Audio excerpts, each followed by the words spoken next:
Bonjour à tous. L'idée aujourd'hui est de faire le point sur la stadification en psychiatrie qu'on appelle en anglais le staging. Alors, je fais bien attention à le mettre en français parce qu'on distingue la stadification, un ensemble de stades successifs, par rapport à la stratification qui correspond à différentes strates de population. Je vais le détailler par la suite. Alors, deux constats de base. On a d'un côté des maladies mentales majeures qui s'aggravent avec le temps, et deuxièmement, le fait de traiter au premier stade de la maladie, ça fournit de meilleurs résultats cliniques fonctionnels. Donc on rappelle un contexte historique, la plupart du temps, en tout cas dans les classifications traditionnelles, les maladies, elles sont conçues de manière catégorielle. Une manière catégorielle de concevoir la maladie, c'est de dire que des personnes qui ont le même diagnostic sont similaires, qualitativement, ces personnes similaires sont différentes de la population générale. Donc en fait, ces personnes présentent les mêmes symptômes indépendamment du stade évolutif. Et puis, on a une version qui est dite dimensionnelle, qui permet de classer les sujets, les individus, sur un continuum de gravité. Donc entre la population générale et les sujets atteints de maladie, on a une continuité et on n'a pas de rupture qualitative.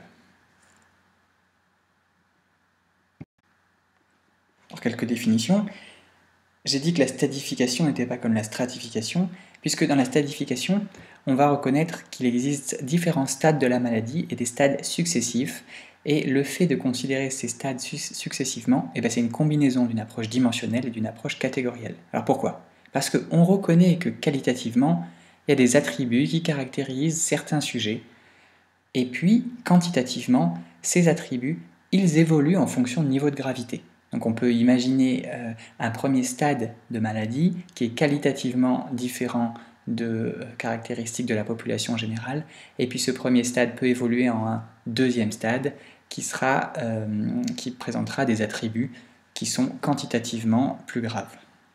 Alors les principes de la stadification, oui, c'est diviser le cours de la maladie en différentes étapes. Ces étapes, elles doivent être pertinentes pour le traitement et pour le pronostic. Et on utilise pour cela une série de marqueurs qui doivent être objectifs et quantifiables. Et au tout départ, on peut, et ce n'est pas nécessaire, on peut partir d'une classe qui est agnostique, une espèce de soupe primordiale qui est non catégorielle et qui va seulement évoluer vers un stade de maladie. On va le décrire par la suite. Donc, l'idée générale de la stadification, c'est de différencier des phénomènes cliniques bénins de ceux qui marquent vraiment la progression, l'extension de la maladie au-delà des frontières diagnostiques traditionnelles. Autrement dit, l'idée est de révéler quels sont les facteurs de risque d'évolution vers une maladie, en tout cas plus évoluée, plus grave, et de différencier ces facteurs de risque de facteurs qui sont seulement présents dans la maladie et qui ne vont pas influencer le pronostic. Alors quelle implication pour le soin de stadifier, de faire du staging? Alors, oui, c'est une personnalisation du soin. On s'inscrit dans un contexte de médecine personnalisée qui elle-même peut se décliner en médecine stratifiée, en médecine des systèmes, en médecine individualisée, en médecine de précision. Et on dit qu'il s'agit d'une médecine personnalisée parce qu'on prédit la réponse de l'individu en face d'une option de traitement qui est spécifique à cette personne, ou en tout cas spécifique à cet ensemble de personnes. En fait, autrement dit, lorsque le sujet appartient à un certain stade de la maladie psychiatrique, ce stade constitue une strate, constitue une classe précise sur laquelle un traitement précis peut agir. Alors, cette psychiatrie, elle permet donc une prévention primaire. Une prévention primaire, c'est avant le déclenchement de la maladie. Une prévention secondaire, c'est que dès que les premiers signes sont apparus, on va éviter le déclenchement et puis éviter également une prévention tertiaire qui est d'éviter la rechute de la maladie. Donc il y a une certaine charge éthique à la stadification en psychiatrie. Alors les objectifs de stadifier en psychiatrie, ça va permettre d'établir l'intensité d'un trouble, ça va permettre d'affiner et de raffiner le pronostic, et donc d'adopter la stratégie thérapeutique la plus appropriée dans un cadre de médecine personnalisée, et puis empêcher le développement vers des stades plus avancés, voire promouvoir un retour à des phases moins sévères et une rémission complète. On peut enfin définir l'étendue du trouble à un moment précis. Ça, c'est ce que peuvent faire aussi les diagnostics traditionnels, donc évaluer la gravité et révéler sa localisation sur le continuum. Donc en fonction du stade de l'individu, on va savoir s'il a une maladie plus ou moins évoluée. Alors très tôt, en 1995, Eaton et collaborateurs ont proposé qu'il y ait des syndromes subsyndromiques qui puissent être considérés comme des facteurs de risque de trouble. Alors, c'est un abus de langage puisque le syndrome n'est pas un facteur de risque. En fait, il s'agirait d'un syndrome conçu comme maladie fondée sur le risque, une pathologie fondée sur un marqueur de risque.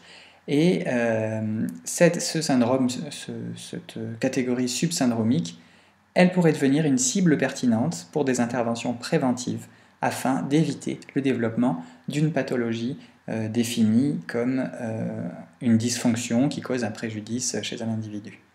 Ainsi, le traitement à un stade précoce est un principe clé qui sous-tend la médecine préventive et l'intervention précoce.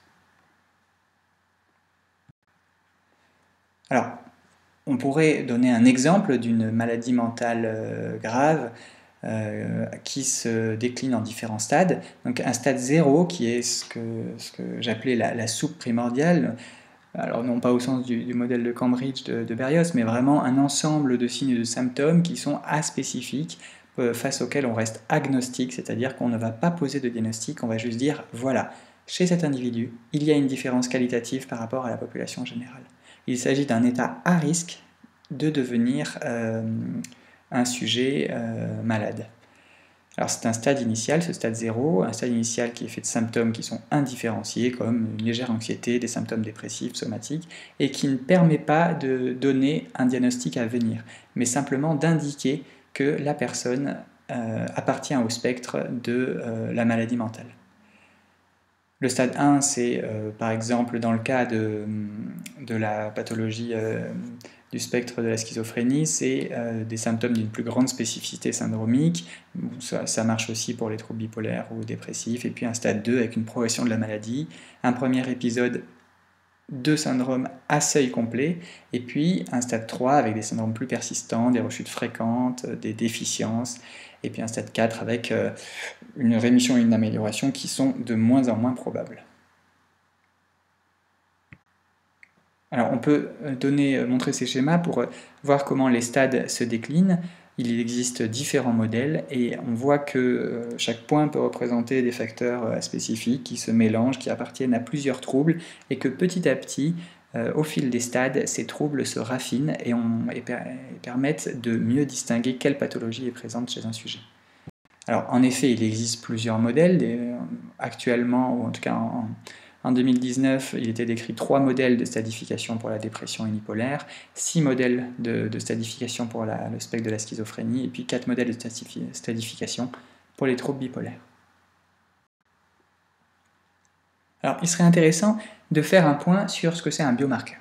Alors, un biomarqueur, c'est une caractéristique qui est biologique ou sémiologique, qui est mesurable, donc entité mesurable, qui se rapporte à un processus pathogène. Alors, c'est important de noter que ce rapport, en fait, c'est carrément un lien causal. C'est-à-dire qu'un biomarqueur possède un lien causal avec la maladie. C'est différent du facteur de risque, qui est une caractéristique biologique ou sémiologique mesurable, qui se rapporte au processus pathogène, mais à un processus pathogène à venir, et ce n'est pas exactement un processus pathogène qui est de la même catégorie ou de la même classe que le facteur de risque. Autrement dit, un biomarqueur est impliqué de manière causale dans la maladie, alors qu'un facteur de risque est juste corrélé, ou en tout cas peut provoquer, mais il n'est ni nécessaire ni suffisant pour provoquer une maladie. Alors pour le moment, on a peu de biomarqueurs en psychiatrie. Alors est-ce que le fait de créer un profil de stadification, c'est pas un biomarqueur à part entière? En fait, est-ce que ça pourrait pas constituer un marqueur de risque vers l'évolution, vers un stade suivant? Donc autrement dit, est-ce qu'un stade en lui-même, c'est pas le meilleur marqueur d'évolution vers un stade suivant? C'est une question qui reste ouverte. En tout cas, il peut être possible de distinguer des biomarqueurs qui possèdent un certain degré de spécificité et donc de distinguer des marqueurs de maladie par rapport à des facteurs de risque, qui seraient des marqueurs de vulnérabilité de maladie. Alors donnons quelques précisions sur la nature de ces biomarqueurs. Biomarqueurs, ils peuvent être des mécanismes de causalité à part entière, par exemple des marqueurs de stress génétique et oxydatif qui vont vraiment déclencher la maladie. Ils peuvent être également des conséquences de la physiopathologie, des altérations cognitives ou structurelles ou physiologiques. Et puis, comme l'inflammation, un biomarqueur peut être à la fois un mécanisme de causalité et une conséquence de la physiopathologie. Ils peuvent donc avoir une valeur prédictive ou diagnostique, ou les deux, les résultats de l'imagerie par exemple. Et puis ils peuvent permettre d'engager de nouvelles interventions thérapeutiques. À ce moment-là, on va les appeler des théranostiques, du fait de la contraction entre thérapeutique et diagnostic. Et par exemple, les acides oméga 3 pour le stress oxydatif pourraient être considérés comme tels, même si des études supplémentaires devront être conduites. Alors, les biomarqueurs en psychiatrie, rapidement, peuvent être déclinés sous différentes formes. Ça peut être des marqueurs cognitifs, structurels, des marqueurs électrophysiologiques, du sommeil, neuroendocriniens, inflammatoires ou d'acides gras. Alors je dirais pour conclure qu'il y a 6 conditions pour bien utiliser la stadification, 6 conditions qui sont autant de challenges à relever pour la stadification à l'avenir.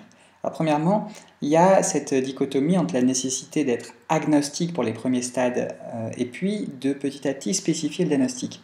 Et donc petit à petit, on colle aux catégories nosologiques traditionnelles telles qu'elles sont décrites dans le DSM.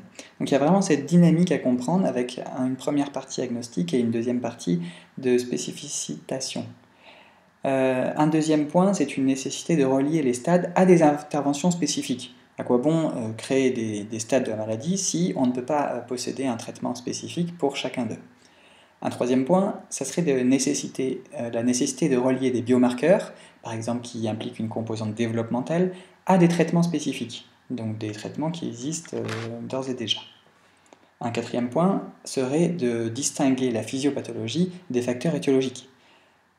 C'est comme d'ailleurs dans tout le reste de la médecine, stadifié, donc c'est basé sur des mesures cliniques des biomarqueurs, c'est pas pour ça que ces mesures cliniques, ces biomarqueurs, sont des facteurs étiologiques. Donc les risques, qu'ils soient les facteurs de risque ou les biomarqueurs, en fait, indiquent les perturbations, mais ils n'en sont pas le facteur causal principal. Un avant-dernier point serait de concevoir une présentation large, non spécifique, pour des syndromes plus spécifiques. Et puis, enfin, une nécessité de conduire des études longitudinales, c'est-à-dire de suivre des patients qui évoluent au fil des stades pour mieux comprendre comment évolue la maladie. Voilà, merci de votre attention. Alors pour finir, on pourrait dire qu'un des objectifs de la stadification, c'est